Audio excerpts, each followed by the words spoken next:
বিজাতি তথ্যের জনক মোহাম্মদ আলী জিন্নাহ, কাজী আলম মোহাম্মদ আলী জিন্নাহ উপলক্ষে মুসলিম রাষ্ট্র প্রতিষ্ঠায় জিন্নাহর অবদান নিয়ে আলোচনা করবেন।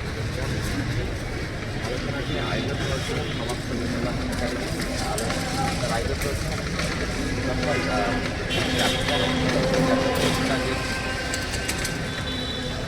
আকরাম খাঁ হলে এবং সেই ব্যানারটি ঝোলানো রয়েছে ঢাকা বিশ্ববিদ্যালয়ের কেন্দ্রীয় মসজিদের যে নিরাপত্তা দেয়াল, সেই নিরাপত্তা দেয়ালে সেই ব্যানারটি ঝোলানো রয়েছে।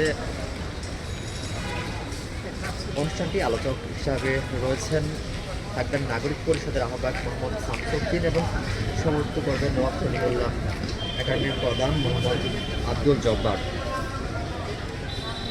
মুসলিম রাষ্ট্র প্রতিষ্ঠায় জিন্নাহর যে অবদান, সেই অবদান নিয়ে আলোচনা হচ্ছে গত বছর এবং এবছরও ঠিক মোহাম্মদ আলী জিন্নাহ, কাজী আজম মোহাম্মদ আলী জিন্নাহ মুসলিম রাষ্ট্র প্রতিষ্ঠার যে অবদান, সেই অবদান নিয়ে আলোচনা একটি ব্যানার ঝোলানো রয়েছে ঢাকা বিশ্ববিদ্যালয়ের কেন্দ্রীয় মসজিদের যেই নিরাপত্তা দেয়াল, সেই নিরাপত্তা দেয়ালে।